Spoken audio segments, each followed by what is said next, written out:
Hai, kali ini kita akan membahas saham Ace Hardware Indonesia Tbk dengan kode saham ACES. Sebelum mulai jangan lupa untuk subscribe dan like ya agar tidak ketinggalan analisa saham terbaru. Pertama kita akan mulai membahas laporan keuangannya. Kita akan mulai dari menganalisa penjualan dari perusahaan ini. Dari segi pertumbuhan, jika kita bandingkan dengan tahun sebelumnya, penjualan perusahaan ini pada Q3 2021 sebesar 6,63 T mengalami kenaikan sebesar 1,8% menjadi 6,74 T di Q3 2022.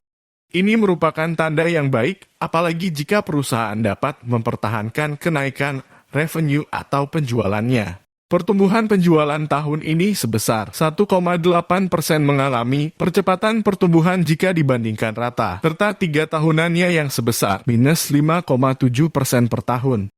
Setelah membahas revenue atau penjualan perusahaan ini, kita akan lanjut membahas net profit atau laba bersihnya. Jika kita bandingkan dengan tahun sebelumnya, laba bersih atau net profit perusahaan ini pada Q3 2021 sebesar 531,61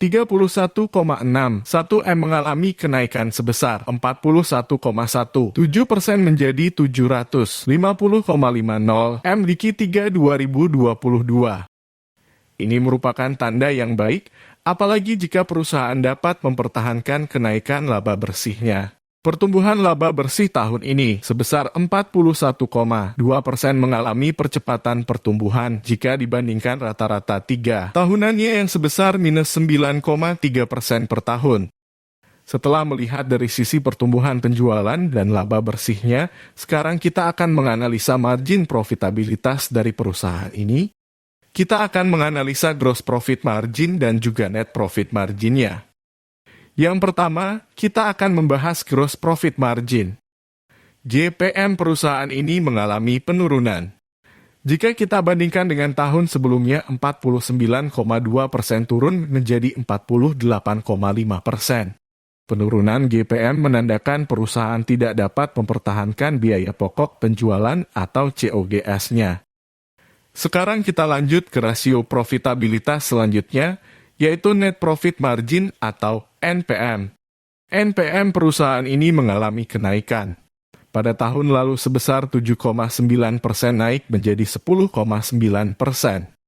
Kenaikan NPM merupakan hal yang sangat baik. Sekarang kita akan membahas rasio terpenting yaitu return on equity. Return on equity tahun ini mengalami kenaikan. Tahun lalu sebesar 10,6%. Dan pada tahun ini naik menjadi 13,4%. Return on equity dari perusahaan ACES ini sebesar 13,4% dan memiliki hutang yang rendah. Jadi perusahaan ini return on equity-nya menurut saya di atas standar.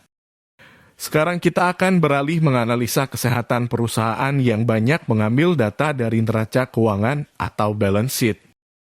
Dengan mengetahui kesehatan perusahaan, kita akan menjadi lebih tenang dan nyaman karena kita tahu bahwa perusahaan ini sehat dan jauh dari masalah atau kebangkrutan. Kas dan setara kas dari perusahaan ini sangatlah melimpah hingga dapat melunasi seluruh liabilitas atau kewajiban perusahaan ini. Rasio liabilitas dibandingkan dengan ekuitasnya hanya sebesar 0,29 kali. Nilai ini sangat rendah dan bisa dikatakan perusahaan ini aman. Sekarang kita akan menganalisa hutang berbunga dari perusahaan ACES ini. Rasio hutang berbunga dibandingkan dengan ekuitasnya hanya sebesar 0,01 kali tergolong rendah dan bisa dikatakan aman. Sekarang kita akan membahas tentang harga sahamnya. Seperti cara investasi Terry Smith. Yang pertama hanya beli perusahaan yang bagus. Kedua jangan membayar kemahalan dan yang terakhir kita hanya perlu menunggu. Valuasi penting untuk mencegah kita membayar kemahalan. Menurut saya harga wajar perusahaan ini adalah 1078 dan saat ini harganya ada di 580 sehingga memiliki margin of safety sebesar 46%. Saat ini memiliki margin of safety yang cukup besar. Video ini bukan rekomendasi untuk membeli dan menjual sahamnya dan data yang disampaikan bisa saja salah. Jadi jangan malas untuk dicek kembali dan jangan lupa untuk subscribe dan like ya.